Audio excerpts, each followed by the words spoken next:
ગાઝામાં ભૂખમરાની એવી સ્થિતિ કે લોકોએ રાહત સામગ્રી ટ્રકો લૂંટી ઇઝરાયેલે હુમલા પણ વધારે ગાઝામાં પરિસ્થિતિ એટલી ખરાબ થઈ ગઈ છે કે ઇઝરાયેલી હુમલાઓ કરતા ભૂખમરાથી વધુ લોકો મરી રહ્યા છે. આ અંગે યુએનના વડા એન્ટોનિયો ગુટેરેસે કહ્યું કે ગાઝા તેના સૌથી ખરાબ સમયનો સામનો કરી રહ્યું છે. લાંબા પ્રતિબંધ પછી જ્યારે ઇઝરાયેલે ગાઝા માટે રાહત સામગ્રી લઈ જતી ટ્રકોને પસાર થવા દીધી ત્યારે રસ્તામાં ડઝનબંધ ટ્રક ભૂખમરા અને તંગીથી પીડાતા લોકોએ લૂંટી લીધી. એવામાં ઇઝરાયેલે ફરી એકવાર ગાઝા પર આક્રમક હુમલો શરૂ કરી દીધો છે. ગાઝા સિવિલ ડિફેન્સ એજન્સીના અધિકારી મોહમ્મદ અલ મુગાયરે જણાવ્યું હતું કે શુક્રવારે ઇઝરાયેલી હવાઈ હુમલામાં ઓછામાં ઓછા 71 લોકો માર્યા ગયા અને ડઝનેક લોકો ઘાયલ થયા.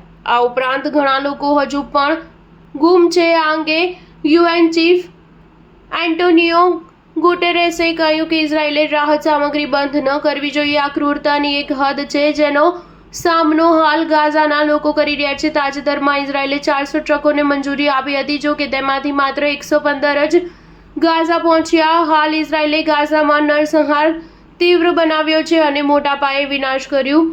વર્લ્ડ ફૂડ પ્રોગ્રામે શુક્રવારે જણાવ્યું હતું કે જો કે 2 માર્ચ પછી સોમવારે ગાઝામાં ટ્રકોની અવરજવર ફરી શરૂ થઈ. એવામાં ગઈકાલે રાત્રે દક્ષિણ ગાઝામાં લગભગ 15 ટ્રક લૂંટાઈ ગઈ હતી. લોકોમાં ભૂખમરો છે. આવી સ્થિતિમાં લોકોને ખાતરી નથી કે રાહત સામગ્રી લઈને જતી વધુ ટ્રકો આવશે કે નહીં. ઇઝરાયેલ ડિફેન્સ ફોર્સિસે શુક્રવારે આવેલી જાણકારી અનુસાર શુક્રવારે ઇઝરાયેલી વાયુસેનાએ ગાઝા પટ્ટીમાં 75થી વધુ આતંકવાદી ઠેકાણા પર હુમલા કર્યા.